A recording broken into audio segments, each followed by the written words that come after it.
Study IQ IAS, अब तैयारी हुई affordable.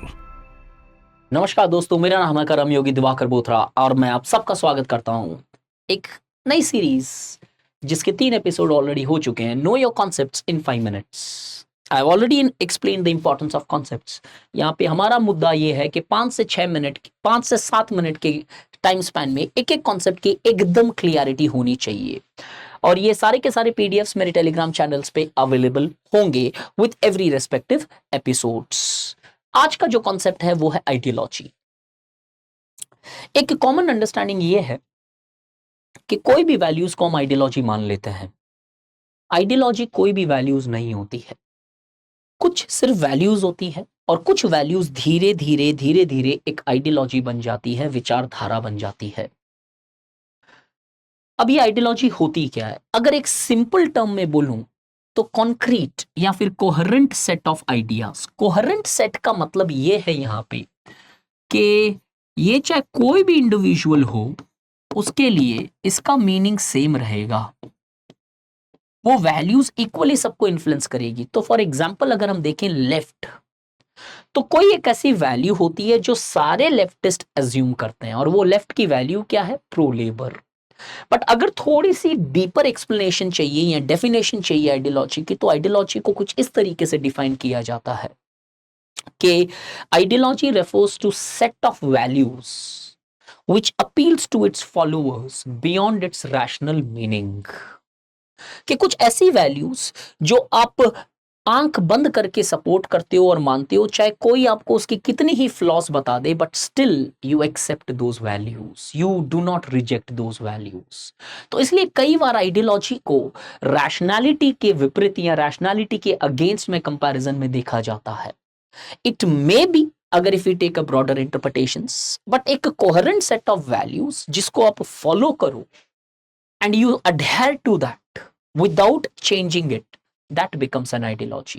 Therefore all the values are not ideologies. Those values which are stood by you irrespective of its good or badness proved, that becomes an ideology.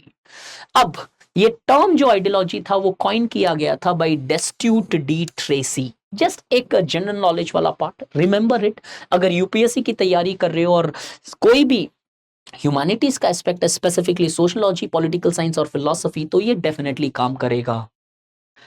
अब understanding ideology की क्या थी? अगर earlier देखा जाए तो आइडियोलॉजी को महज एक पॉलिटिकल फॉर्म के अंदर समझा गया। Ideology was purely a political term, जहां पे दो तरीके की आइडियोलॉजी आप ऑफन सुनते हो, लेफ्ट और राइट। लेफ्ट वो आइडियोलॉजी होती है जो प्रो लेबर होती है और ये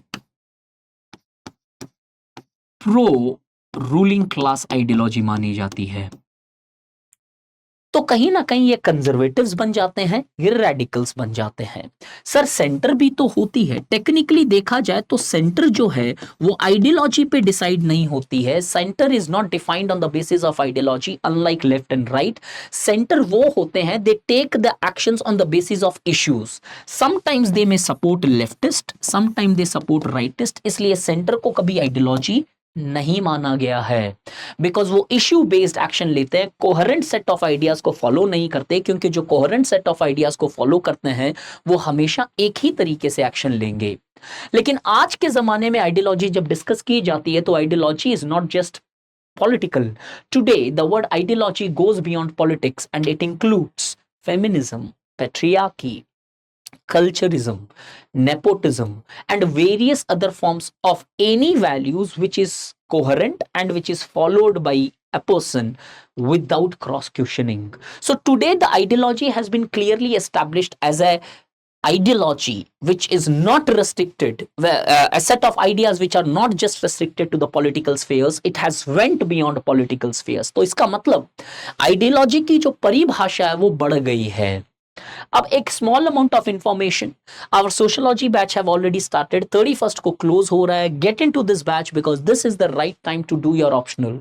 सो if your optional is sociology, don't change your optional, but if your optional is sociology then do join this batch, जहां पे rest assured your sociology would be fantastically covered with every minute details which is required for civil services. Use the code DIVLIVE, and if you missed the sale, then yes, now this is the opportunities, because we did run the sales prior to 2 days. अब is ideology dead?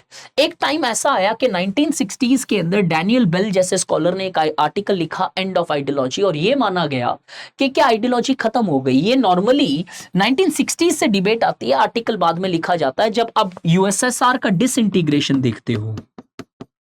USSR के disintegration ने clearly capitalism की supremacy जो है prove कर दी, और communism का weakness जो है वो क्लियरली बता दिया। तो अब लोगों को लगा कि ये आइडियोलॉजी तो खत्म ही हो गई, सिर्फ कैपिटलिज्म बचा है, तो कोई आइडियोलॉजी बची ही नहीं है, कोई ऑल्टरनेटिव ही नहीं है, तो ये आइडियोलॉजी नहीं, ये तो एक वे ऑफ लाइफ बन चुका है।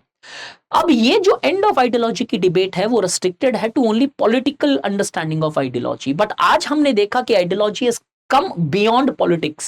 Therefore, कहना कि ideology is dead is not right, because ideology today has become more, the scope of ideology is enhanced today as it is not restricted to politics, as it goes beyond politics. Therefore, end of ideology in itself is an ideology. This is how you put up a particular debate, and this is going to be specifically helping those people who are having pol science and sociology as their optional. Therefore, ideology खत्म नहीं हुआ, क्योंकि अगर ideology खत्म हो जाती तो शायद old is gold नहीं बोलते हम, because old is gold is nothing but an ideology. जो हमेशा माना जाता है कि पुराना ही सोना है और पुराना सोने के बराबर है, this is nothing but indicating that ideology has actually strengthened today, it is not dead. And furthermore, ideology is a way people think, is the way in which the people think. और सोच कभी खत्म नहीं हो सकती, इंसान खत्म हो सकते हैं। So naxalites can be eradicated from the world, but the naxalism as an ideology would never be. Marx खत्म हो गए लेकिन मार्क्सिज्म आज भी जिंदा है।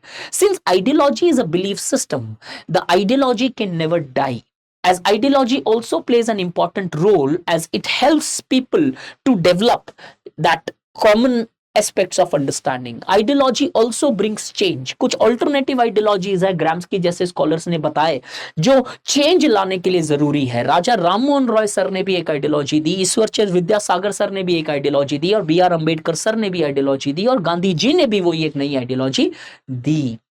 तो हम क्या देखते हैं कि आइडियोलॉजी खत्म नहीं हो सकती है, एट द बेस्ट वीक पड़ सकती है। So this was it from my side as with respect to ideology. And if you are interested to join this sociology batch, क्योंकि जिस लेवल पे यहाँ पे कॉन्सेप्ट डिस्कस होते हैं उसी लेवल पे होते हैं, बट थोड़ी सी डेप्थ ज्यादा हो जाती है, because it's a formal batch जहां पे डिटेल में डिस्कस होता है। तो join the batch, use the code DIVLIVE, and believe me, you will not repent this. The benefits which you are going to get at this price is maybe more than 5 times of the benefits of this price. इस price से 5 गुना ज्यादा benefits मिलेगा आपको। Join the batch and really feel the difference. Thank you. Study IQ IAS, अब तैयारी हुई affordable.